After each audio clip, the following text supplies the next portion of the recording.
Mesdames et messieurs, bonjour et bienvenue à ce journal de 7 heures à la une de l'actualité de ce samedi matin.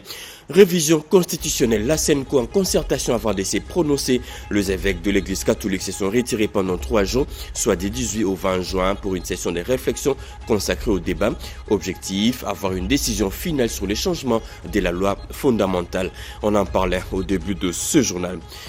Également au sommaire de votre 7 heures, la justice militaire vient de frapper fort à Mungwere dans le Haut-Touélé. 4 militaires de FARDC reconnus coupables du meurtre d'un infirmier et des blessures de 2 autres personnes ont été condamnés à des peines de mort ainsi qu'à des lourdes peines de servitude pénale. Le verdict a été rendu hier par les tribunaux militaires des garnisons d'Issiro. Voilà tout pour le titre. Mesdames, mesdemoiselles et messieurs, encore une fois, bonjour et bienvenue à vous sur le régional la radio-télévision nationale congolaise. Je le dis au sommaire, révision constitutionnelle, la SENCO, en concertation avant de se prononcer, les évêques de l'église catholique se sont retirés pendant 3 jours, soit du 18 au 20 juin, pour une session de réflexion consacrée au débat. Objectif, avoir une décision finale sur le changement de la loi fondamentale. Karen Kankolong nous en parlait. Le débat sur le changement ou la révision de la Constitution s'invite au cœur des réflexions de l'Église catholique. Réunie en assemblée plénière extraordinaire à Kinshasa depuis ce jeudi 18 juin 2026, les évêques de la Conférence épiscopale nationale du Congo examinent les enjeux pastoraux et sociopolitiques qui marquent actuellement la vie nationale. Selon le secrétaire général de la SENCO, Monseigneur Donatien Cholet, cette rencontre exceptionnelle intervient dans un contexte de vive discussion autour de l'avenir de la loi fondamentale du pays. Les évêques, ils avaient déjà exprimé le vœu d'avoir une session d'information de façon approfondie pour pouvoir prendre position en conséquence. Voilà pourquoi ils ont dit non, c'est le moment de nous réunir pour voir quelle contribution donner pour renforcer la cohésion nationale et contribuer à l'édification de la paix. Pour éclairer leurs réflexions, les prélats suivent des exposés animés par des experts constitutionnalistes ainsi que par des représentants de la majorité au pouvoir et de l'opposition. Au terme de ces 3 jours de travaux, les évêques pourraient adresser un message ou une exhortation à la nation sur cette question qui continue de diviser la classe politique et l'opinion. Le temps n'est plus au constat, mais à l'action. Face aux ravages causés par les changements climatiques, les parlementaires congolais et les experts du secteur environnemental engagent une réflexion approfondie sur les réformes à entreprendre pour renforcer la législation climatique, nous précise Iverson Kabouaba dans ce reportage. Ouverture des travaux de l'atelier sur le changement climatique par la commission des élus de 2 chambres parlementaires de la République démocratique du Congo avec l'appui d'autres partenaires du secteur environnemental. Ces assises s'articulent autour de la législation climatique, du renforcement du cadre réglementaire, de la gestion des crédits carbone et surtout de proposer des pistes de solutions pour lutter contre les érosions en RDC, singulièrement à Kinshasa. Je voudrais vous rappeler que notre Parlement a un groupe de travail national qui met en œuvre les activités du projet de gouvernance de santé, de droits sexuels et reproductifs, de VIH-Sida depuis 2020 au sein de notre Parlement. Projet initié par le Forum parlementaire de la SADC pour atteindre les objectifs ODD ciblés 13, 15 et 17. C'est dans ce cadre des activités lui assignées que les membres du groupe de travail national se sont rendus les 13 et les 15 avril 2026 sur le site des inondations pour la collecte des données et pour recueillir les avis des sinistrés afin de les présenter aux décideurs qui sont les parlementaires. Il s'y est dénoté que cette visite a été faite sous la supervision des honorables membres des commissions permanentes d'IFC au sein de notre Parlement. Ces travaux s'inscrivent dans la vision du chef de l'État, Félix-Antoine Tshisekedi Tshilombo, pour un environnement plus moderne et efficace. Plusieurs recommandations sont attendues pour donner des réponses claires et nettes sur la question du changement climatique. Fini le cavalier solitaire en Ituri pour faire face au virus Ebola. Toutes les communautés ituriennes se sont levées et ont renouvelé leur engagement à soutenir les actions de riposte du gouvernement central. Décision prise au cours d'un dialogue avec le directeur général de l'INSP. Regardons. Les 21 communautés de l'Ituri réunies au sein de l'Union des associations culturelles pour le développement de l'Ituri UNADI viennent de prendre l'engagement de s'impliquer activement dans la riposte contre l'épidémie de la maladie à virus Ebola. C'est à l'issue du dialogue qui les a réunis autour du directeur général de l'Institut national de santé publique ce mercredi 17 juin courant. Le président de cette structure, Michel Metawani, a insisté sur le rôle des leaders locaux car pour lui, sans les communautés, il n'y a pas de riposte efficace. Nous sommes dans l'obligation de nous engager à côté de l'équipe de riposte pour que nous puissions rapidement apporter la solution au problème de la propagation de cette maladie qui a déjà pris plus de 20 zones de santé dans la population. Et que les communautés, chacun à ce qui les concerne, chacun à ce qui les engage dans sa communauté par rapport à sa langue maternelle et tout ce qui est nécessaire, nous allons demander aux communautés de s'impliquer à fond et aller même au fait fond de la province de l'Ituri pour faire comprendre à la population que la maladie existe et la maladie tue la population. De son côté, le directeur général de l'Institut national de santé publique salue cet engagement. Dr Dieudonné Kazadi rappelle que la confiance est l'arme principale contre les virus. Notre attente, c'est vraiment qu'il y ait cette franche collaboration avec la communauté de l'Ituri dans sa diversité pour accompagner la riposte. Présent ces dialogues, le chargé des missions du chef de l'État Max Missani Amadé a salué cet engagement qui va contribuer à éradiquer ces fléaux. Très bon échange entre les communautés et les directeurs. Et ça a permis déjà à dégager un consensus qui pourra faire avancer maintenant. L'étape finale, c'est de mettre fin à Ebola. Séance tenante, il a été décidé que l'UNADI intègre les piliers communication des risques et engagement communautaire CREC. Elle aura la responsabilité du sous-pilier engagement communautaire dans cette riposte. Le ministre de la Communication et Médias séjourne à Bunia en Ituri pour une mission de travail sur place. Patrick Komouyaya a visité les installations de la station provinciale de la RTNC Bunia. Il a aussi promis une dotation en équipement et un renforcement des capacités du personnel, nous précise Junior Selimani dans ce reportage.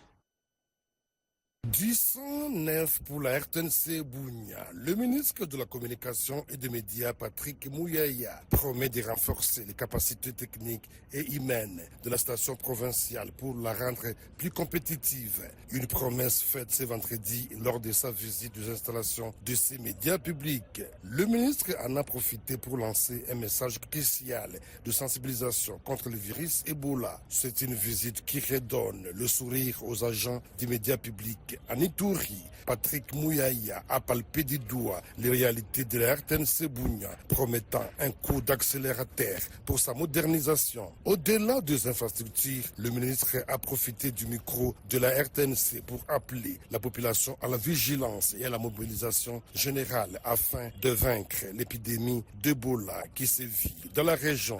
D'abord, c'est un constat de joie parce que la dernière fois que je suis passé par ici, il n'y avait pas ces bâtiments en cours de construction. Je crois qu'il y avait les petits studios à droite. C'est illustratif que lorsqu'il y a la volonté, on trouve toujours le chemin. Ici, je voudrais saluer l'action du partenaire, M. Kilimani, avec lequel nous travaillons notamment dans le cadre du projet de la construction de ces bâtiments. Vous savez que la province de l'Ituri est touchée par la maladie à virus Ebola. Et dans ce sens, la communication est un élément important. Donc c'était pour moi l'occasion de venir encourager l'équipe de la RTNC de continuer le travail qu'elle fait dans le cadre de la riposte pour qu'à partir d'ici, les bons messages puissent passer, que les messages puissent atteindre toutes les communautés parce que les rayons de couverture de la radio atteignent plusieurs territoires de la province et ce n'est que de cette manière que collectivement nous allons contribuer à mettre fin à cette épidémie. Ce déplacement de la Titelle est un véritable ouf de soulagement salué de vive voix par le directeur provincial de la station, Danks Mubengwa Katunji. Nous réjouissons du passage de notre ministre de tutelle au sein de nos installations. Il a promis qu'il va s'imprégner, il va s'impliquer personnellement pour que la radio-télévision nationale provinciale de l'Ituri puisse être suffisamment outillée. Signalons que les lignes bougent déjà sur le terrain. Les nouveaux bâtiments administratifs et les plateaux techniques de la télévision sont presque prêts, selon l'ingénieur en chef de l'entreprise de génie civil Mogabaon, dirigé par le PDG Eli Akilimali, qui finance et exécute les travaux. La remise officielle des clés est fixée au 15 juillet prochain. Allez, je reviens sur ce que je disais au sommaire. La justice militaire vient de frapper fort à Mugwere dans la province de Djotouélé. 4 militaires des FARDC reconnus coupables du meurtre d'un infirmier et des blessures de 2 autres personnes ont été condamnés à 2 peines de mort ainsi qu'à des lourdes peines de servitude pénale. Le verdict a été rendu par les tribunaux militaires des garnisons d'Issiran. Regardons. Très affecté par le meurtre par balle d'un infirmier à Moumbéré dans le territoire de Ouatsa et le tollé que cela a provoqué au sein de la population, le gouverneur du Haut-Tuélé, Jean-Bakoumito Gambou, n'a ménagé ni moyens ni son temps pour la tenue d'une audience foraine organisée à l'espace Mayogo dans la commune Mendambo par le tribunal militaire de la garnison d'Issiro. Aux côtés du premier citoyen du Haut-Tuélé, le président de l'Assemblée provinciale, honorable Justin Zambandezou, et le chef d'état-major général adjoint de FARDC en charge des opérations et renseignements, Ishalingo Zandourou, Jacques, en séjour dans la contrée, en face de l'organe de la loi, 5 éléments présumés auteurs de ce meurtre et in fine, le tribunal militaire siégeant en procédure de flagrance sous la conduite du lieutenant-colonel Mouloué Tchomba Augustin condamne 2 d'entre eux, Ifambe Iboloto JP et Mitasimbo Malachi, à la peine capitale avec une amende équivalente en francs congolais de $50,000 américains à verser à la famille du défunt, et ce, in solidum, avec l'État congolais. Par contre, Baraka Biamounze et Bitou Gaspard écopent chacun de 3 ans de servitude pénale principale. Mouyaka Manga, quant à lui, est tout simplement acquitté faute de preuves matérielles attestant la violation des consignes militaires lui reprochées. À l'issue de ces verdicts, quoique bien applaudis et par le public, les avocats de la défense ont interjeté appel sur les bancs. Le droit est dit et la justice étant rendue. Ces procès pédagogiques et dissuasifs est un signal fort contre toute impunité au sein des forces de défense et de sécurité. Visite surprise du vice-gouverneur du Maniema au marché central puis au beach Makoubouli. Sur place, il a recueilli les doléances des commerçants et des transporteurs. Une visite qui lui a aussi permis d'évaluer le fonctionnement de ces différentes infrastructures. Regardons. Le vice-gouverneur et gouverneur intérimaire de la province du Maniema, Katisamba Makoubouli Corneille, a effectué ce jeudi 18 juin 2026 une visite d'inspection au marché central de Kindu ainsi qu'au beach Elila dans la commune de Kasuku. Cette descente de terrain avait pour objectif de s'enquérir des conditions de travail des vendeurs exerçant leurs activités dans ces 2 principaux centres commerciaux de la ville. À l'issue de cette visite, le gouverneur d'intérim a déploré les conditions dans lesquelles travaillent les opérateurs économiques de ces marchés. Soucieux d'améliorer leur environnement de travail, il a instruit les maires de la ville de Kindu à prendre dans les meilleurs délais des mesures appropriées afin de garantir les meilleures conditions d'exercice des activités commerciales. Nous ne serons pas toujours là en train de récupérer l'argent des taxes auprès de ces paisibles populations sans que nous puissions aussi songer à leur vie. Parce que leur vie, c'est la santé. La santé n'a pas de prix. On ne doit pas les exposer comme ça. Les vendeurs là ont confirmé que nos taxateurs font réellement leurs tâches convenablement et vendent leurs articles sans tracasserie. Mais curieusement, nous entendons sur la voix des ondes, les gens passent à la radio que ces mamans-là, ils sont en train de payer des taxes. Mais arrivés sur le terrain, les mamans ont dit que non, nous, on ne fait pas payer les taxes. Je leur demande seulement d'être apaisés, car même ceux qui venaient là de Mindako, on les fait payer là à Mindako, arriver encore ici au but central, on les fait encore payer. J'ai instruit au maire. Salon deux filières stratégiques à Lubumbashi dans le secteur minier et celui de la construction parlent désormais d'une seule voie.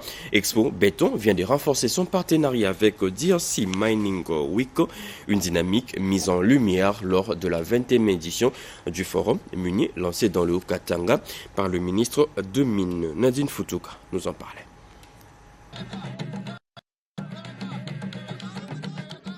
Expo Béton met dans la main avec la DRC Mining à Lubumbashi. Ces deux structures économiques sont toujours ensemble dans des grands forums en quête des opportunités des affaires. La 21e édition de la DRC Mining en est la preuve. Le président d'Expo Béton, Jean Bamanissa, encourage ainsi les entreprises à participer à ce type d'assises. Et toutes les autres organisations, nous mettons à chaque fois, à chaque édition, des sujets et aussi des opportunités d'affaires.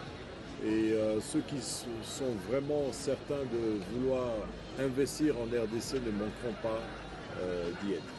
Le secteur de mines est couvert par une législation, explique ce grand opérateur économique qui dégage la possibilité d'œuvrer dans les normes requises. Aujourd'hui, ce qui est essentiel, c'est que ceux qui sont dans les secteurs, justement, puissent se rencontrer et nouer des affaires. Pour pouvoir sur leurs différents business. D'après Jean Bamanissa Saïdi, le secteur du bâtiment et le travaux publics évoluent ensemble avec le mine pour explorer, exporter le mine. Car il faut des infrastructures, de l'électricité, des routes, des chemins de fer, d'habitat et de la législation. Nous avons la loi sur l'aménagement du territoire qui a été promulguée l'année dernière, la loi 025, au mois de juillet. Et c'est une base qui ramène à ce que nous puissions, dans notre pays, avoir une planification spatiale de nos espaces. Aujourd'hui, on a le cadastre minier, le foncier, demain peut-être l'agricole, etc. Pour savoir quels sont les espaces qui sont destinés aux activités diverses. Ça, c'est déjà un soubassement sur le développement. Il y a à définir le carré minier urbain en fonction des activités existantes, dès lors que les investisseurs privés ont plus le droit que l'État. Il manque un soubassement et j'ai eu l'occasion d'introduire ce soubassement. Par exemple, les normes. Les normes de construction n'existent pas.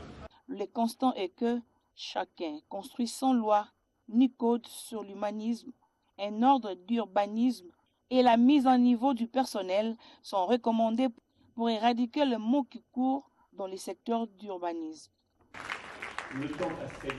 Les programmes nationaux de développement agricole forment en cascade les acteurs agricoles du CACEI sur la subvention partielle en l'investissement.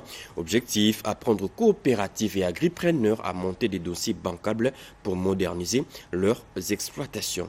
Regardons. Du 13 au 15 juin 2026, le Programme national de développement agricole, PNDA, a organisé à Chikapa une série d'ateliers de formation en cascade sur la subvention partielle à l'investissement, communément appelée Matching Grant.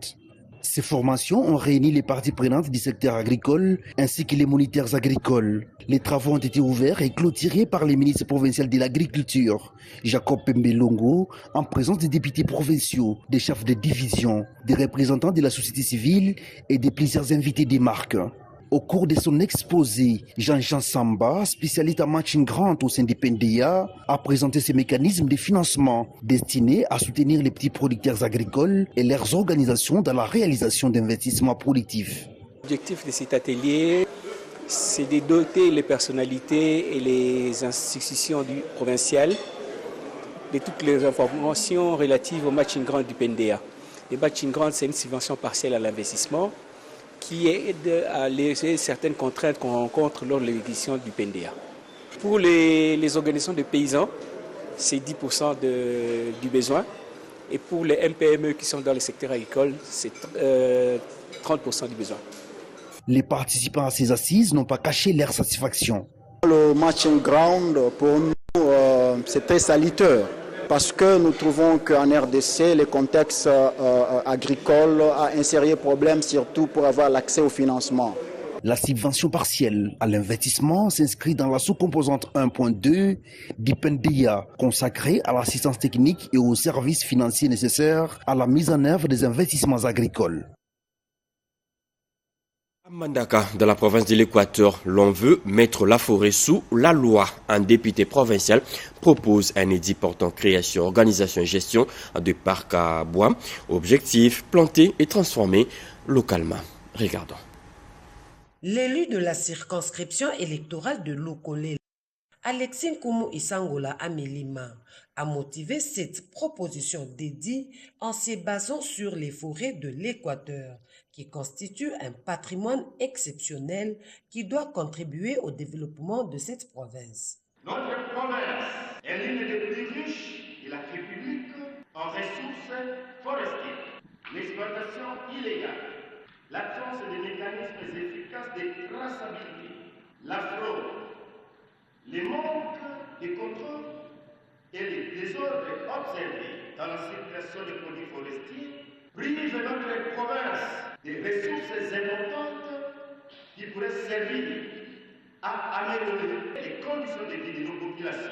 Le présent édit est né d'une volonté de mieux organiser la filière bois afin qu'elle contribue davantage au développement de la province de l'Équateur, tout en assurant la protection des ressources naturelles de cette province, a renchéri l'honorable Alexis Nkumu Isangola. Il ne s'agit pas ici de créer de nouvelles contraintes inutiles, ni de se substituer aux lois nationales. Les parcs à bois que nous proposons de créer serviront des points de centralisation, d'identification, de contrôle et de commercialisation des produits forestiers légalement exploités.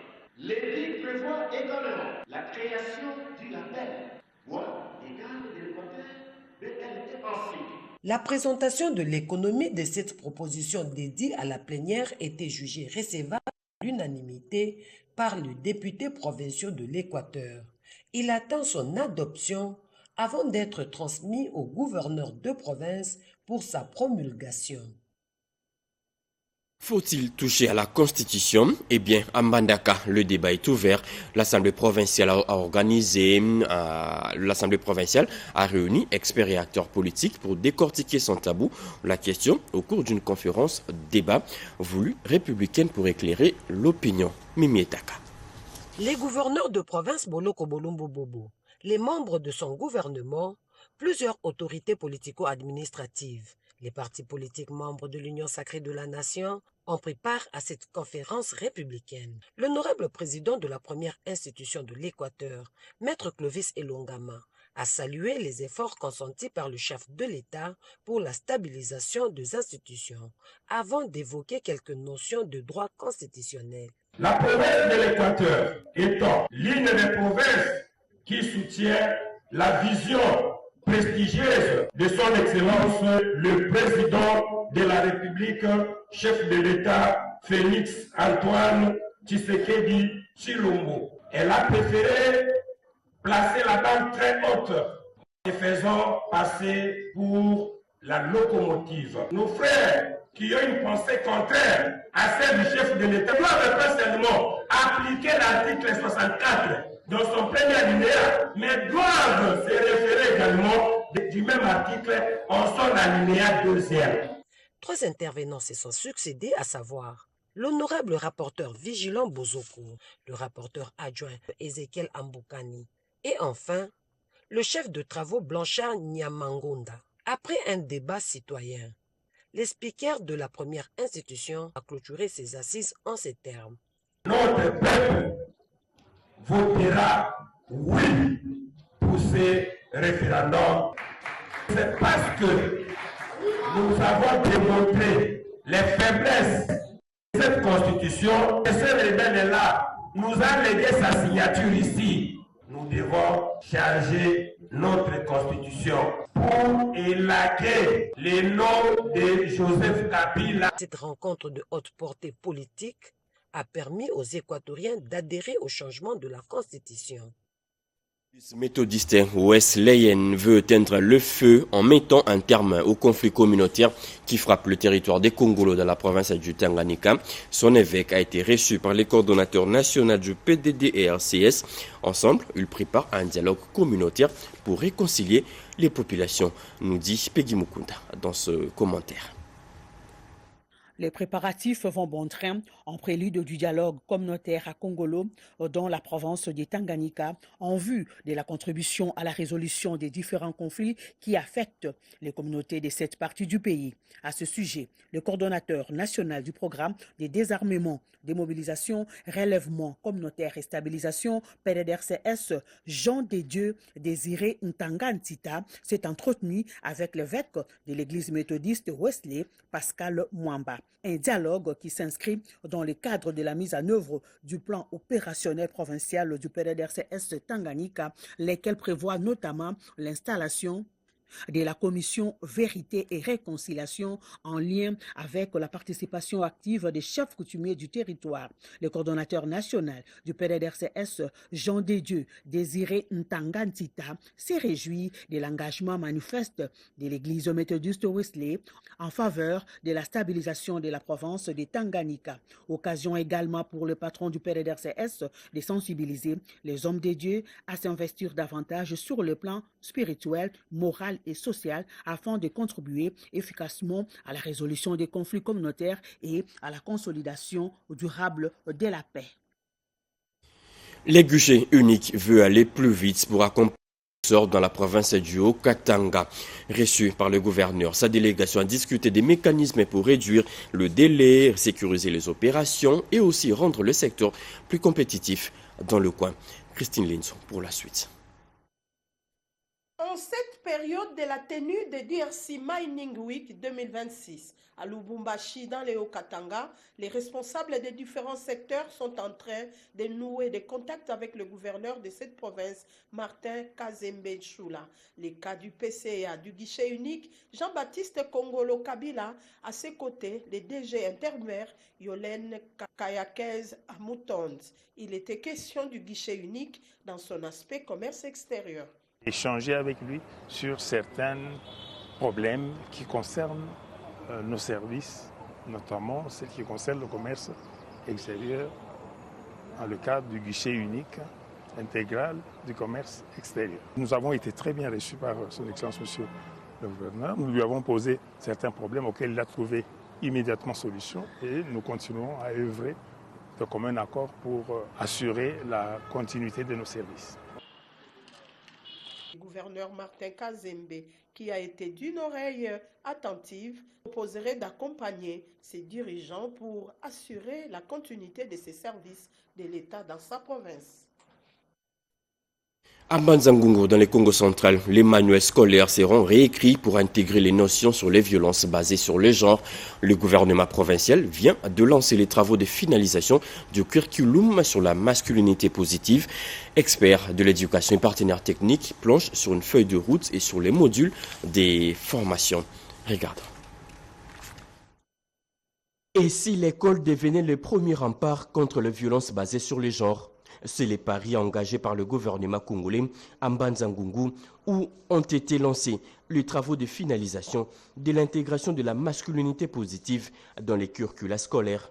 Pendant 4 jours, parlementaires, experts, partenaires techniques et acteurs de l'éducation travaillent à l'élaboration d'outils destinés à transmettre aux jeunes générations les valeurs de respect, d'égalité, de responsabilité et de non-violence conformément à la vision portée par le chef de l'État. Qu'il me soit permis de rendre hommage à son Excellence Micheline Ombaï Kalama, ministre du Genre, Famille et Enfants. C'est grâce à son leadership éclairé, à sa vision et sous son impulsion que cet atelier de haute portée nationale a lieu. Je tiens également à adresser mes remerciements tout particuliers au PNUD, au mouvement Rien sans les femmes, à l'UNESCO, à la société Robank ainsi qu'à l'APF pour leur précieux apport tant technique, financier que matériel, sans lesquels la tenue de ces assises ne serait possible. Comme vous le savez, sous le leadership de son Excellence, Monsieur le Président de la République, chef de l'État, champion africain de la masculinité positive, la République démocratique du Congo a fait de la promotion de la masculinité positive une priorité nationale en vue de transformer durablement les normes sociales et les comportements qui entretiennent les inégalités et les violences basées sur le genre. Les participants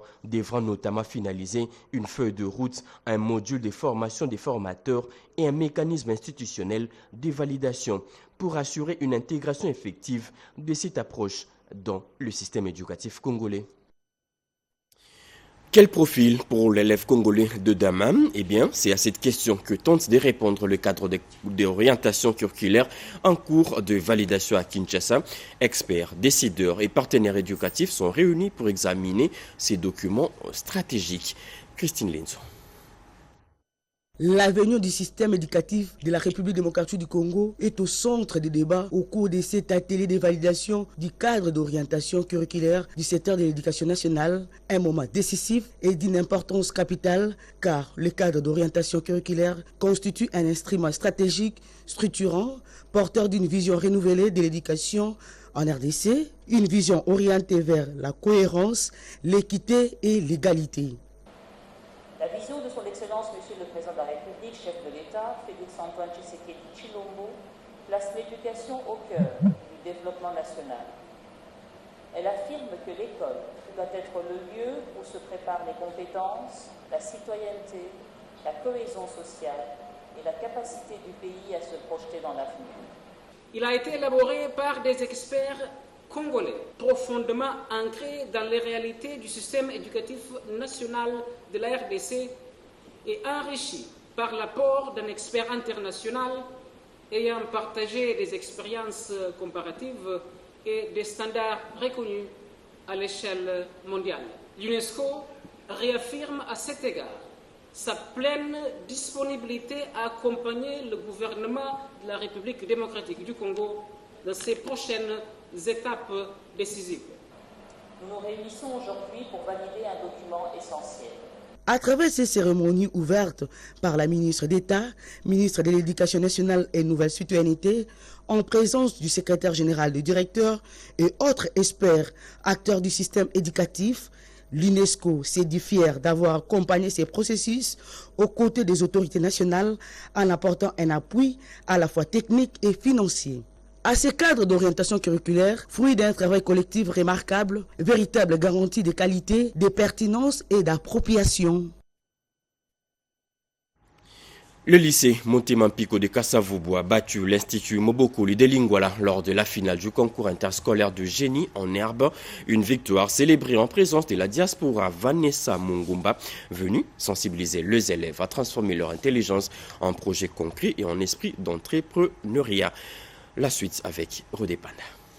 La jeunesse congolaise est appelée à s'investir de maintenant dans la recherche des solutions pour un meilleur au travers de la formation et de l'apprentissage. C'est le sens à donner à la conférence de Vanessa Mungumba, Bompemo, diaspora congolaise des États-Unis d'Amérique. C'était à l'occasion de la cérémonie marquant la finale du concours Intellect Quiz. Génie en herbe opposant l'Institut Mobokoli de Lingwala au lycée Montemampico de Kasavubu. Profitant de son séjour à Kinshasa, la diaspora Vanessa Mungumba a sensibilisé les jeunes élèves congolais à traduire les génies en énergie créatrice d'initiatives concrète et à l'esprit d'entrepreneuriat, ainsi qu'à changer la manière de penser que la clé du succès et du développement pour cette conférencière, être capable de mémoriser et réciter les sons et l'histoire ne suffisent pas, il faut plutôt pousser haut jusqu'à la solution aux problèmes de la société. Hormis l'exposé magistral de Vanessa Bompemo, cette manifestation a été marquée par l'intervention du directeur de cabinet du ministre de la Communication et Médias, Nico Lianza, mais aussi du concours proprement dit, qui a porté le lycée Montemampico à la victoire. Ce que je pourrais demander à la jeunesse, c'est toujours de se cultiver. Nous avons cette chance-là d'être outillés à part l'Internet et j'ai interpellé la jeune fille et voir que c'est l'équipe des filles du lycée Montemampico que je soutiens la fille. Pour moi, c'est un plaisir. Les filles sont beaucoup plus intelligentes que les hommes, donc je ne m'étais pas trompée. La preuve est là. À l'issue de la cérémonie, les élèves de 2 écoles et équipes finalistes du concours se sont dit satisfaits des leçons apprises, car on étudie pour la vie. Et puis, cette nouvelle de la régie des eaux avant de nous séparer, la perturbation dans la fourniture d'eau potable est observée depuis hier dans quelques quartiers alimentés par la station d'épompage météo zone haute pression. Il s'agit de quartiers ici après Delvaux, Pigeon, Upen, Camping, Kingo et une partie des Badiadingui. Cet arrêt est consécutif aux travaux de raccordement des conduites de N700 et 600 au niveau de la station météo. Le directeur régional national de la régie des eaux Ouest, ingénieur Raymond Matundu Paka, qui nous livre cette information, prie les abonnés concernés de bien vouloir l'excuser pour ces désagréments constatés et rassure du rétablissement de la desserte à la fin de travaux. Et voilà, c'est par cette nouvelle que nous bouclons complètement ces journaux, mesdames, mesdemoiselles et messieurs. Ces journaux a été réalisé par Jonathan Moubala et Mamita Bangoulou. La partie technique a été assurée par Émile Zola, Anno Mouti, Rubens Kumbu, fidèle Mamboueni ainsi que Redin Poi. Merci de nous avoir suivis. Je vous retrouve tout à l'heure à 13h30 pour les journaux de la mi-journée. Je serai accompagné d'Iverson Kabouaba. À très bientôt.